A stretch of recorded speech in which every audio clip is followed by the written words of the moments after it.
Hi friends, કેમ છો તમે બધા? આઈ હોપ કે તમે મજામાં હશો અને સ્વાગત છે તમારું ગીર ફોરેસ્ટ નેશનલ પાર્ક ઓફિશિયલમાં. એન્ડ આજનો વ્લોગ આપણો કંઈક અમેઝિંગ થવાનો છે, કેમ કે આજના વ્લોગમાં આપણે જવાના છીએ એક હિડન લોકેશન. પણ આ જગ્યા એવી છે કે આ ઓછામાં ઓછા લોકોને ખબર હોય છે ને અહીંયા લોકો ખાલી ને ખાલી નેચરને એન્જોય કરવા આવે છે ને આ એક પીસફુલ પ્લેસ છે. જેમ કે તમે જોઈ શકો છો કે અત્યારે મોન્સૂનની સિઝન છે, એટલે મતલબ વાતાવરણ પણ બહુ ખૂબ જ સરસ થયું છે.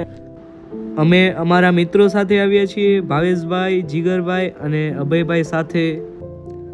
અહીં અત્યારે અમે અહીંયા આ જગ્યા પર બાઇક લઈને આવીએ છીએ. મતલબ તમે વિચારી શકો છો કે મોન્સૂનમાં તમને કેવું મતલબ એન્જોય કરી શકો છો. જો તમને પણ આ જગ્યાની લોકેશન જોતું હોય તો તમે અમને કમેન્ટમાં અથવા ડીએમ કરી શકો છો. ડીએમમાં અમે તમને પર્સનલી તમને લોકેશન સેન્ડ કરીશું. અગર તમે ચેનલ પર નવા હોય તો લાઇક, શેર અને સબસ્ક્રાઇબ કરવાનું ન ભૂલતા. And thank you so much for watching this video.